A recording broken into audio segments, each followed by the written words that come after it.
Kung bago ka lang sa channel na to at isa kang true-blooded Aldab Nation na nagmamahal po kila Maine Mendoza at Alden Richards, tama po ang channel na pinuntahan mo, kaya consider na kitang bagong subscriber. Welcome back mga ka-Aldab. Ito na naman po ang inyong lingkod, si Mr. Destiny. O basag na naman po sila mga ka-Aldab. Bakit ka mo Mr. Destiny? Ito yung nagsasabi po at nagmapakalat na hindi nga po daw nakakausap ni Alden Richards sa mga mamis, mga titas, mga senyor dahil alam niya na ginagamit niya lang daw to. Ito yung isa sa sample na ebidensya at resibo. Ano sa palagay ninyo? Kayo na po makapagsasabi niyan o kayo na po ang magpapatunay niyan. Sa dami kasi ng mga sinasabit pahayag at komento po ng ilang kritiko ni Mr. Destiny, abay marami po talagang nagsasabi niyan. Marami talagang kumbaga nagpapaliwanag. Alam nyo, sa totoo lang po, sa dami ng mga sinasabit pahayag at komento po nila, wala na. Di po ba? Basag na sila. Yun na lang po talaga yung isa sa sasabihin ko po sa inyo eh. Yun na lang yung isa na ibabato ko po sa inyo. Kasi sabi ko nga, ang hirap po talaga mag-react, lalo na nga po kapag yung ebidensya at resibo mo, huling-huli mo na. Yung tipong nag-aantay ka na lang na mangyayari at magaganap. Hindi po ba? Hindi, real talk po mga ka-Aldab. Kaya sabi ko nga po sa inyo, maging relax lang kayo. Maging kampante. Gaya po nito. Basag na naman sila kasi mayroon tayong ebidensya at resibo na may papakita. Kaya sila, meron nga po ba silang resibo? Meron nga po silang ebidensya? Wala. Pero ang lakas po nilang mag-react. Ang lakas nilang mambasag.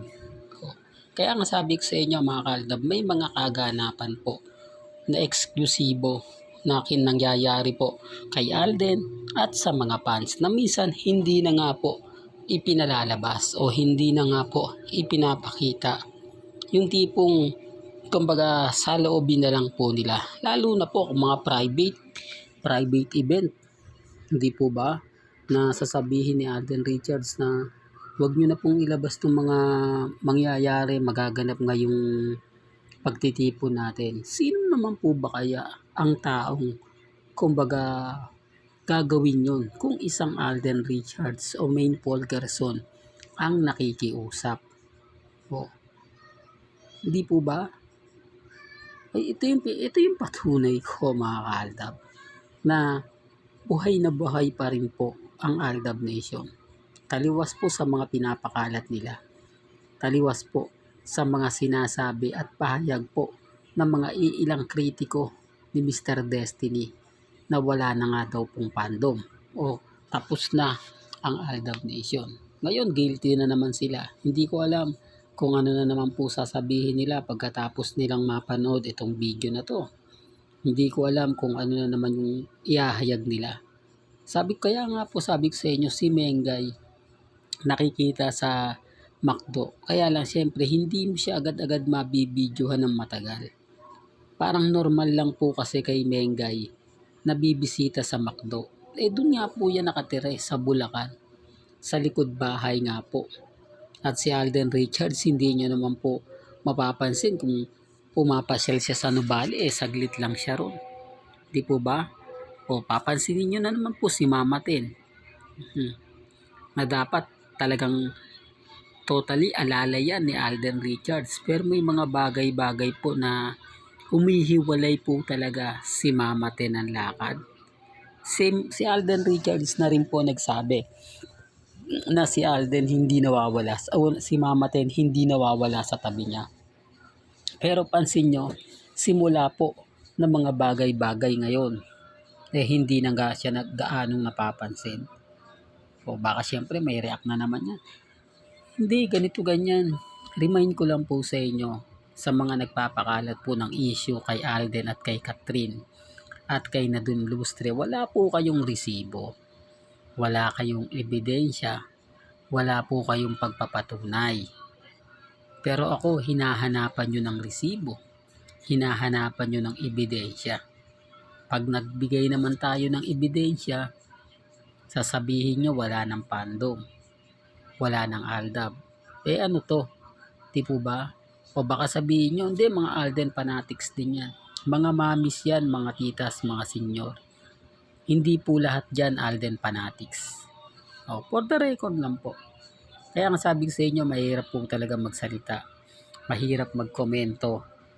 Lalo na nga po kapag sarili mong video. Sasabihin kasi nila, kwento mo yan eh. Kaya nga po open na open ang channel ni Mr. Destiny sa mga basher. Sa mga taong kritiko ni Mr. Destiny na magkokomento. Di po ba? Although maraming pabor. Normal lang po sa akin yun. At least may mga basa kayong komento na hindi pabor. Sa ibang channel yan, makikita nyo po ba yan? Lahat dun magandang feedback. Lalo na nga po pag sa Instagram, sa Twitter. Doon yung marereact kung mababasa na lang. Pero gaya ng sinabi ko, hindi po ako namimili. Kumbaga, may kanya-kanya tayong opinion. May kanya-kanya tayong pananaw. Basta ako mga kaaldab, masaya na po ako. Masaya na ako dahil kahit papaano nakakaramdam tayo ng konting sigla.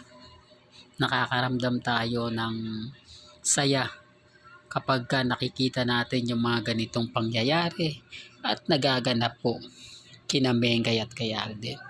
Lalo na po ngayon na family bonding moment o family weekend. Isa ito sa rason at dahilan mga kaaldab kung bakit hanggang ngayon hindi natitinag si Mr. Destiny.